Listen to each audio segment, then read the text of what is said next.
Hey, it's Tesla Canuck. I'm back with another video. I wanted to talk a little bit about the issues I had last week with my Tesla Model 3. If you might recall, or if you haven't seen the video, I'll put the link in the description. But basically, my frunk wouldn't open, and I had a problem with my my glove box wouldn't close. So frunk wouldn't open, glove box wouldn't close. And I had the Tesla Rangers, well, I guess Ranger, only one person showed up, but they came and they fixed it at my house. So I'm going to talk a little bit about how that's, in my opinion, a game changer for the industry. We'll get to that in a moment. I also want to talk about some pro tips. So if you have these issues, is there anything that you can do in the short term while you're waiting for your Ranger visit? Are there any techniques that might work to get that frunk open?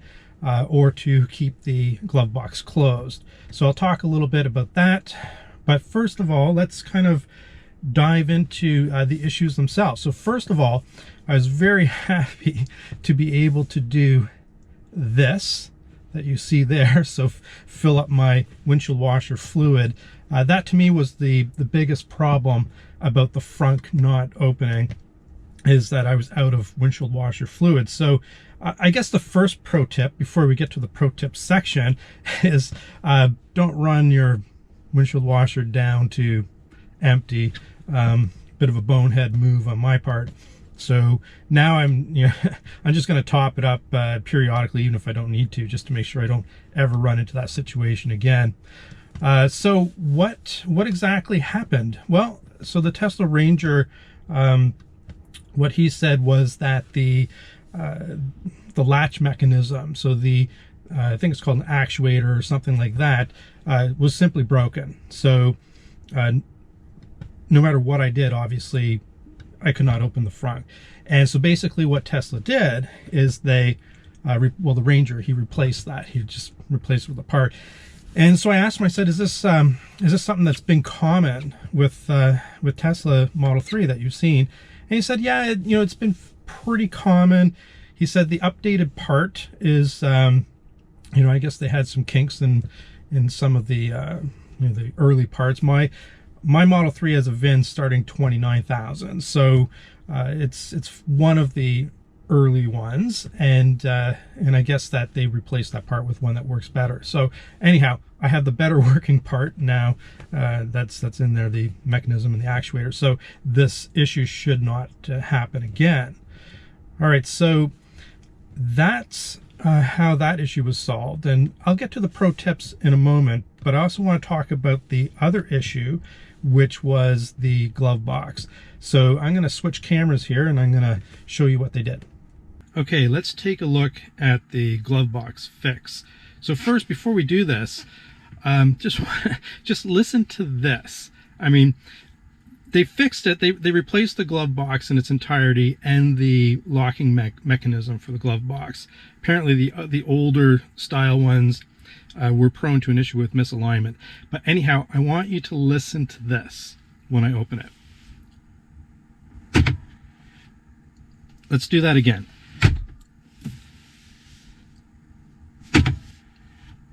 I mean, how satisfying is that?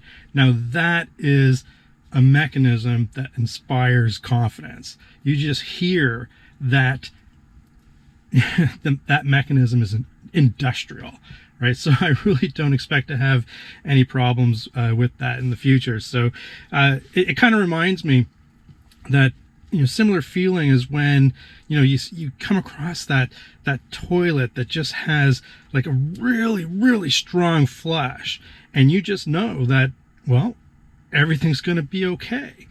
And that's how I feel now about the glove box. So that sound is just so reassuring that it's a quality mechanism. Now I'm half joking here, just trying to do a little bit of a funny, but in all seriousness, the latch mechanism does seem much stronger. So let's take a look. Let's go over here, and I'm not sure with the shadow if you're going to be able to see it, but there is a latch right here that connects to this piece right here. Now I wish I had done this detail video of the glove box prior, because it looks different to me. It looks like a different design. If anyone still has the original glove box in a Model 3 with a VIN that's, you know, less than 29,000 or in around 29,000. I'd love to know whether it's just me imagining it, but it looks like a completely different mechanism. Looks much stronger. Also, I would say that the felt that is in this glove box is higher quality. I mean, it just feels nicer. So it could be my imagination, but it looks to me like it's a better design in terms of a glove box than a latch mechanism. So that's the glove box. Okay, let's talk about the pro tips now. With these issues that seem to be somewhat common, what can you do about them? I had some great feedback in the comments section from the original video. I want to go over some of the things that other people had reported that worked for them with respect to the Frunk. So let's start with that first. So I had a commenter mention about using the app. So instead of opening it from the car, basically standing in front of the car, in front of the Frunk, opening with the app, and then immediately as you hear the mechanism release, pull up with your hand. Now, I guess some people have had some success with that. That didn't work for me personally, so hopefully it will work for others if you come across this very same issue. Another one was a little bit of a variation of the first one, but basically to stand in front of your car in front of the Frunk, use the app to open the Frunk, and then immediately open the Frunk again with the app. So, and then lift up right away. That didn't work for me either. I think my part was just busted. It might have been seized or something, that secondary latch. So this didn't work for me, but others have reported that it worked for them. And then the last one is basically the one that I mentioned in the original video, which was with the plastic crowbar. I had put a link from another YouTuber had done the same thing. I think a couple things. One, I don't think it worked for me for two reasons. One is that my hands were too big to kind of get inside there and shimmy the latch mechanism. So if you have smaller hands, that might work for you. The other reason why I don't think it worked for me is that the plastic pry bar that I had, or crowbar, or whatever you want to call it, it had like a circular kind of head to it, so it wasn't flat. So basically, if you have a flat plastic pry bar and it has then a 90-degree angle on it, and maybe the 90-degree part is maybe 2 inches. If you have something that looks like that, and I think you can get them from a lot of those trim repair kits that you see on Amazon. If you have a part that's looks like that, then I think you might be able to get in underneath there and shimmy the secondary latch like the other YouTuber in the video that I put in the description of the original video. So those are 3 ideas that you can try if this happens to you. And again, the fourth pro tip, which I had already mentioned, keep your windshield washer fluid level topped up, at least in the winter time, because you can't drive in the winter with salt caked on your windshield. It's just simply too dangerous. Don't even try. All right. The next topic, the final topic, is the Tesla Rangers and why I think it's a game changer. Let me talk about the experience first of all. So, I called, I made the appointment. You can make the appointment on your app as well, on the Tesla app. And they gave me a time, so 10:30 a.m. on last Monday morning. The Tesla Ranger arrived a little bit early, which was fantastic. It's always great when it's a little bit early and you're not waiting around all day. And I think the other great thing about the appointment and why it's a game changer is it's not like when you receive a package where it's like, okay, we're going to be here sometime today, and then you basically have to stay home all day and they end up delivering your package at 6 p.m. You're actually given a precise time for the appointment. So I think that's a really good way to maximize your time, right? When the Ranger showed up, I was actually on a conference call, and so basically I handed him my little plastic credit card Model 3 key, the NFC key, and he went off and started just working in my garage on fixing the 2 problems. So I went back to my conference call. It ended, and then I went, by the time it was about a half an hour, and I came back and he was just finishing up. So I had a little chat with him about a couple of things. So one is that they go pretty long distances. So a Tesla Ranger, he said he had done about 300 kilometers. And I'll have to do the mile conversion when I produce the video. But 300 kilometers, that's a pretty fair distance to travel to come to your home and fix an issue with your car. Can you imagine if you had to drive 300 kilometers to the service center, how much time that would take, right? So game changer right there from a customer experience perspective. And let's be honest, right? I had a lot of comments about other vehicles and their quality and Model 3 not being quality and this kind of stuff. I mean, honestly, for the most part, that type of a comparison is a bunch of like bullshit, really, right? I mean, anyone who's ever owned a vehicle, let's be honest, right? They all have something that's going to go wrong with them, right? I mean, I won't go off the list of all the other cars that I've owned, but I've never had a perfect car that didn't have something that went wrong with it. So let's start with the assumption that something will go wrong with your car, right? In this case, we're talking about Tesla, but any car, something's going to go wrong.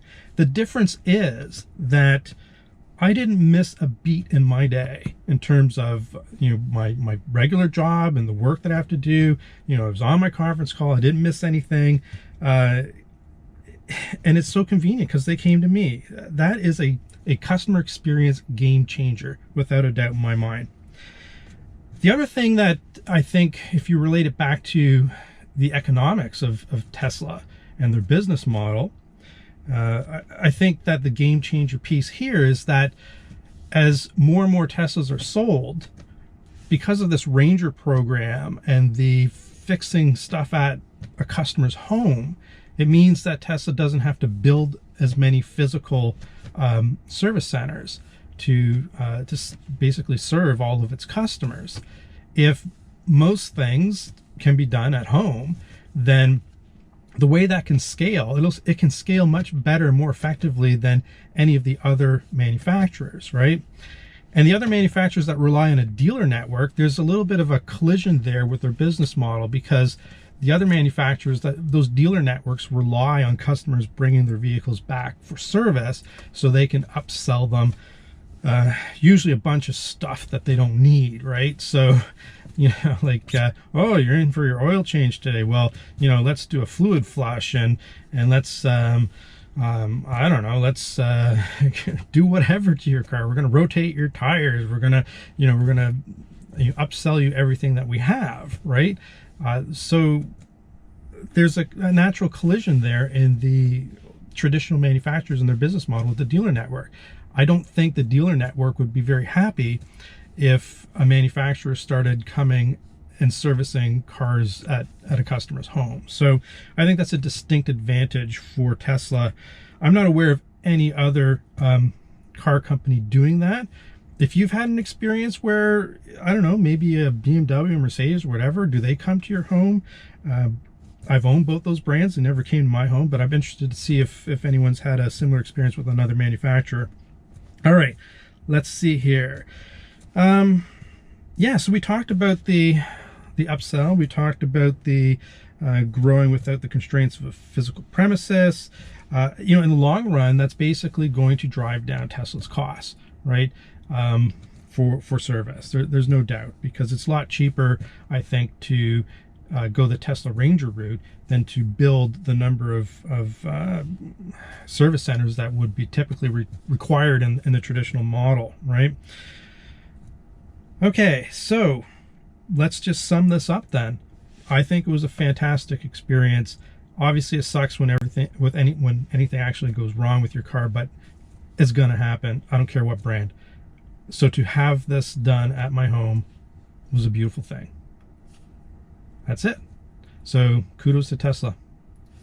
Tesla Canuck, over and out.